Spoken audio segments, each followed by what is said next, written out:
All right, now for our read aloud book, Deserts by Gail Gibbons. Here's the cover. Okay.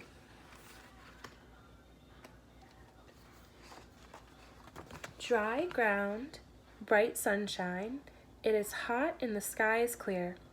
It is daytime on the desert. A desert is a place that is very dry. In most deserts, it rains less than 10 inches a year.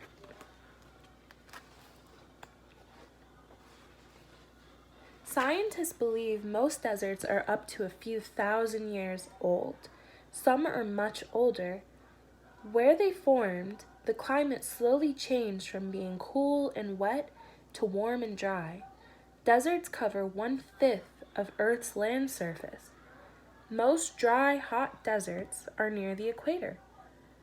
Winds bring dry and cloudless days. When the sun is high in the sky, the temperature can be well over 100 degrees Fahrenheit. When the sun sets, the temperature drops sharply. It gets cooler. There is no cloud cover to hold the heat. So, does anybody know what the equator is? All right, well, the equator is an imaginary line around the middle of the world. So, this is the line of the equator right here. You can see it. And then we have a map of different countries and different continents, and they all have deserts.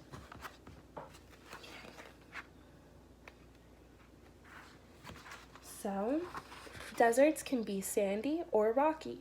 About 1/5 of all deserts are sandy. Over many years, wind and other elements wore away and broke down rocks into tiny grains of sand. Sandy deserts can look different. Some sandy desert floors look like rippled water.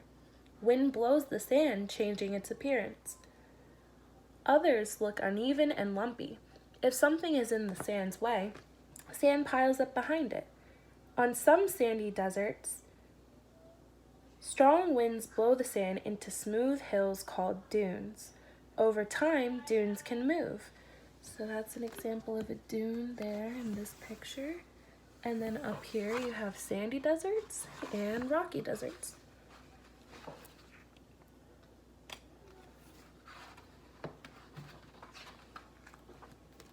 Rocky deserts can look different and very strange. Often, wind-blown sand wears rock into odd shapes.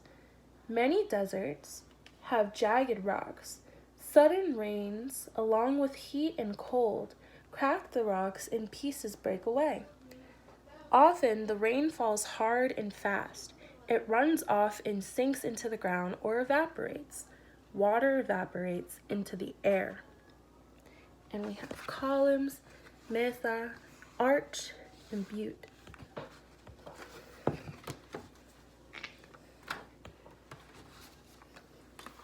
Few plants and animals can live in the desert because it is so dry and hot.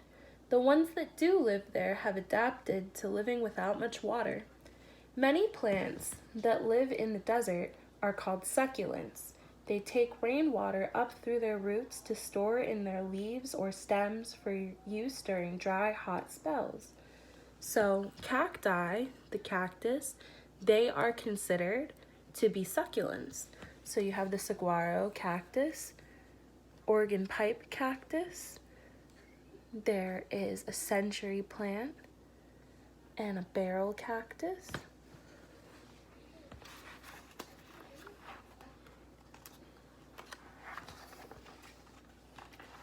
Lizards and snakes move along the desert floor.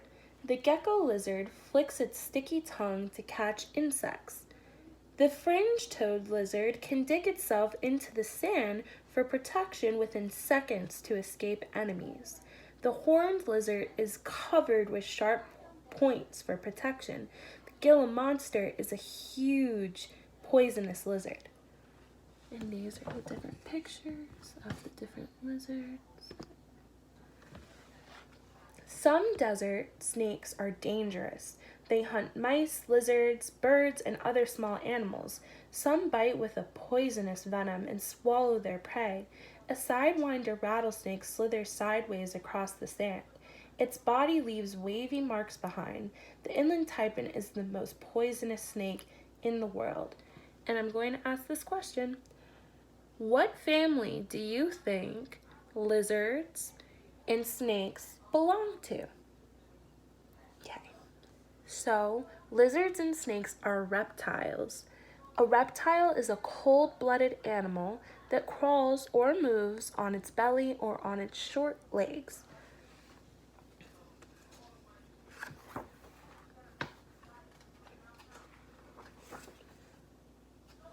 Desert skunks eat almost anything. Many deserts are home for badgers, ground squirrels, bobcats, and many other animals. Most of them are small. There isn't enough food and water in the desert for large animals to survive.